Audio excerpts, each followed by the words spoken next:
All right, everybody, welcome back to the layout. So this is going to be episode 107 of my continuing layout series of how I'm building this layout. And what I'm going to be doing now is going to be fastening this piece of wood down. And this is going to be the entrance to the layout for the manufacturers. So I'm going to have to cut I got to make some adjustments to this piece. I got to cut the Homasote for the top. I also have to put another support right here because I don't like the way this is. So what I'm going to do is I'm going to get this piece cut, or the Homasote cut for this piece, and then I have to make the sections for this. What I'm going to do is I'm going to put a bracing right up here, and then I also have a piece around the lolly column that I'm going to install as well.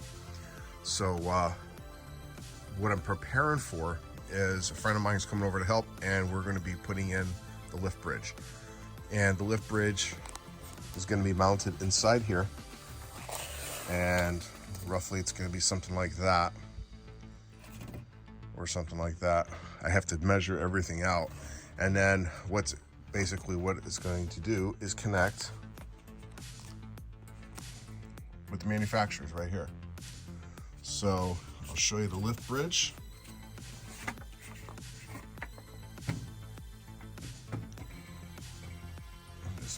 Press it against there for now. But this is the lift bridge, and it's going to get connected like that. All right.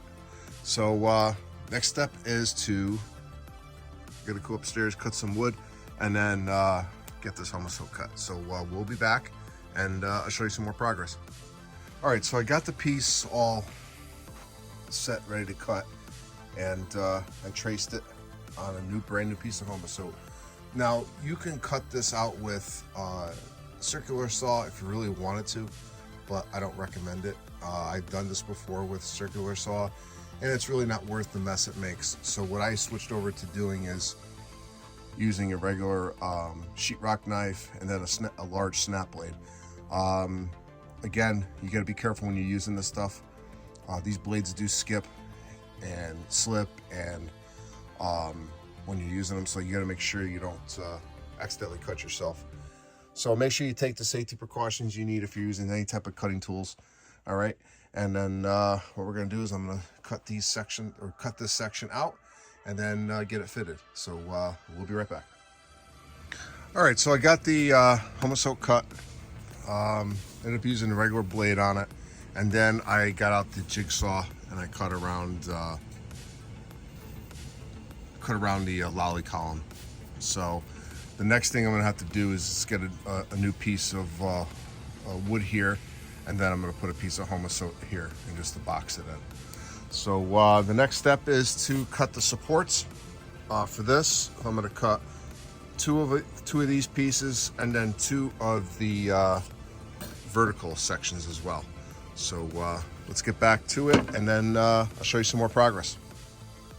All right, so I was able to get the piece on. It's leveled, it's ready to go. I even put a splice plate in. I still have one more splice plate to go, but that is some of the original lumber from H&H. So it's good to have it be used again. So my workbench, or my bench work, is an absolute disaster area, but we're making progress. I got the center line drawn out for where the track's gonna come in. And then I had to notch out the L girder to slip in the actual lift bridge. So I'm going to start roughing this out, so when my friend comes in tomorrow, we can just button it up and call this project good. So I'm going to get back to work and show you the next steps. All right, so we got the lift bridge in, and it came out really good. So I did not have to bolt it to the floor, so it's actually bolted to the bench work. And what I'm going to have to do is put a piece of Homasote into here, and I can bring the track right up to here. And then what I have to do is adjust this track work here. It's actually going to work out better. I'm going to end up taking this section out, and I'm going to set this switch back probably about 1 inch. So I'm gonna have to cut this rail, but that will give me a much easier curve here, and it'll get rid of this curve here. It'll be a little bit more subtle. So the next step is to redo this track work here. I'm gonna have to drop a feeder in on this curve, and then we're gonna start putting some track across the bridge. Now, I'm gonna have to do some more DCC wiring for this to work, but I'll be able to shove a train across the bridge. So, so far so good. So I'm gonna start this track work, and then we'll be back. All right, everybody, so I was able to get that piece of, or the 2 pieces of track out, and there was just 2 pieces of 18-inch snap track. So I was able to take those out, and then what I had to do on the lift bridge itself, this piece popped off just on the corner. It was off like maybe like 1.5 feet. So I put some new glue underneath it. I just put some wood glue and I clamped it yesterday. And what I'm gonna do is I'm gonna take these clamps off, and then I'm gonna start installing the track. Now, I'm gonna have to do this a certain way, and I'm hoping not to move this stuff back, but if I have to move it back, I'll move it back, but I'm trying not to. Let's see how the track looks, and I'll put a couple test cars down there just to make sure I don't have any type of derailments. But what I'm gonna do is I'm gonna put a brand new piece of track in there.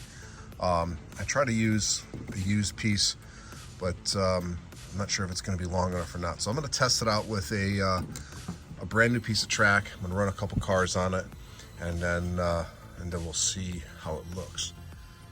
So basically, once I get this in, I'll be able to test this and actually back a train over this area. I'm not going to power it just yet, because I have to do something with my DCC system, and then but for now we'll be able to test the actual track work. So let me get this track installed, let me get these clamps off, and then I'll show you some more progress.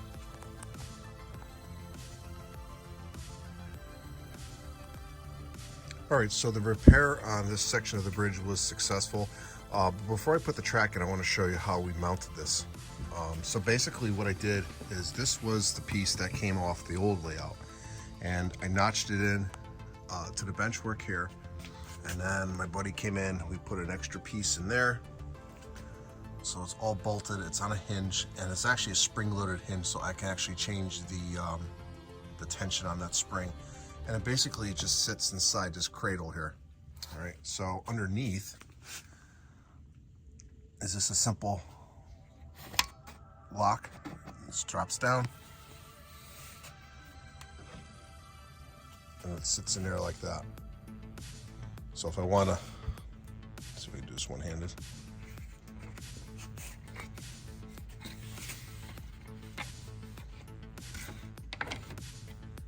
That's it. Nice and strong, and then these here are angled, so it guides the piece into place. So let me get this track piece installed, and then we'll go from there. But it's gonna be pretty cool seeing a train coming through here and servicing the manufacturers. So we'll be back. All right, so it turns out I'm gonna have to move this switch back. So what I'm gonna do is I'm gonna take out this piece here and replace it with this piece. And I'm probably gonna move the switch back probably about 2.5 inches. Actually, probably about 1.5 inches actually. So I'm gonna need to make this curve a little bit more subtle, and that will open up this area here as well. So let me get back to work, and I'll show you some more progress. All right, so I got the switch out and decided to set up a little scene which depicts the New Haven track crew doing some track work. So what I'm going to do is I'm going to put this piece in and then set the switch back. Once that's done, I'm going to get the new line to the bridge. And then finally, I'm going to have to make a new piece and then resolder these feeders here. So let me get back to work, and I'll show you some more progress. So I needed to put a piece of something underneath this track to level it off.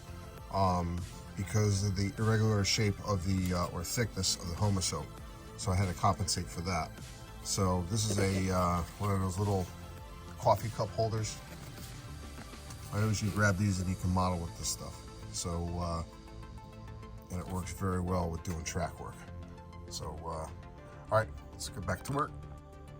All right, so I had to move the switch back a little bit more than I originally expected. So you can see here, it's a good 6 inches back from my original 1.5 inches. So, which is surprising because I thought I had the curvature right, but live and learn. So what I had to do is isolate here and here because I had almost like a 3-inch piece of track here that had a gap in it. So I had to isolate it there.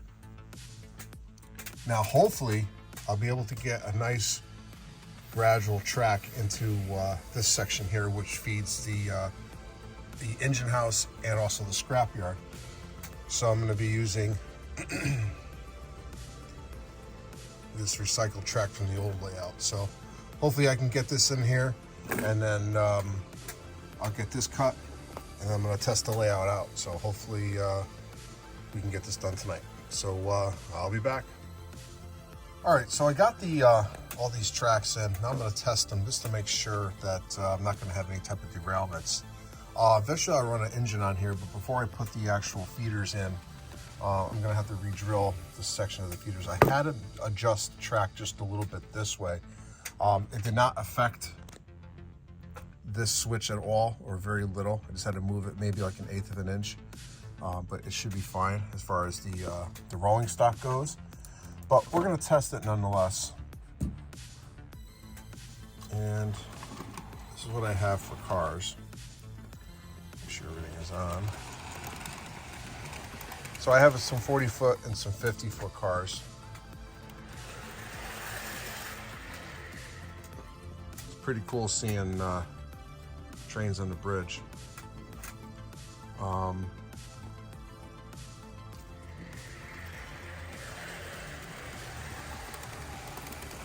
And this speed here is definitely quicker. Oop, I just knocked the car off. That was my hand, it wasn't the track. Trains are not gonna come in here very fast. So this is like way too fast. So it's more or less gonna be this speed here. But still, I wanna make sure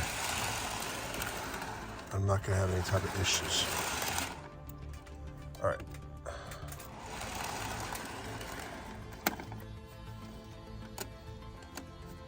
Knocked it off there. Okay, so I'm gonna send the train down. If I were to switch out the scrapyard,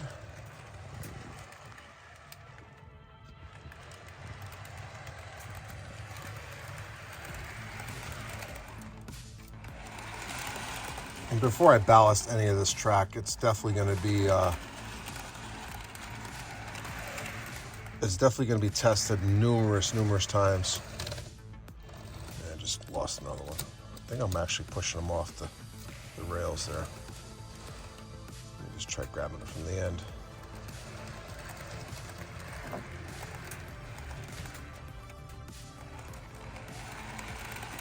All right. So far, so good. So what I'm going to do is I'm going to put a set of feeders right here, and then I'm going to put a set of feeders probably right over here. So I'm going to get the soldering iron out, get these feeders on, and then I'm going to run a train across the bridge, but then I'm going to have to cut the track here, and also cut the track. Actually, it's going to be right here. So we'll be back. All right, so I got the feeders all soldered in onto the rails and onto the power buses. These are the 2 new pieces of track that I put in, and I'm running across the bridge.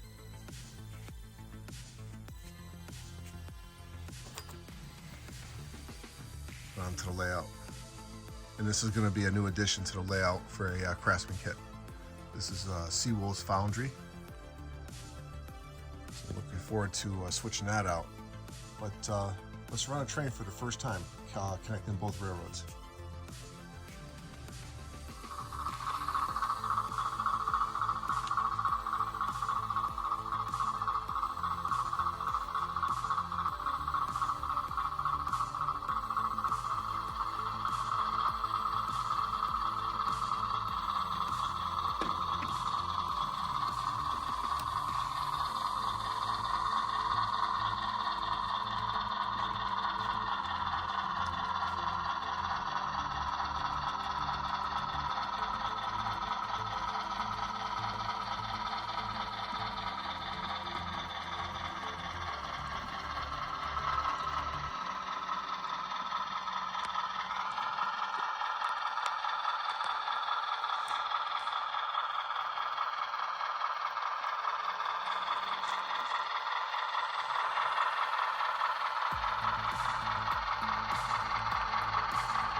All right, we made it.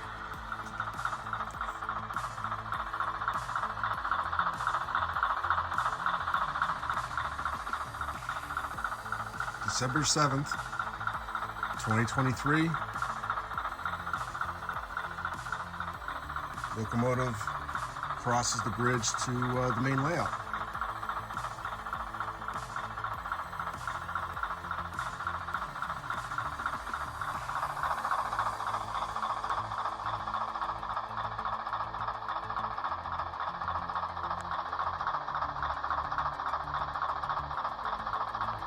All right, let's go grab a consist and then. All right, so what I'm gonna do next is I'm gonna get a bunch of cars, make a consist, and actually take a full train over the bridge. We'll be right back.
All right, so we had success. So now what I'm gonna have to do is fit this track and actually cut it now so I can lower this bridge. But that's gonna conclude this layout update. One other thing, on my last update, I was talking a lot about the collection of Ira Pollock, and this whole corner is from his layout.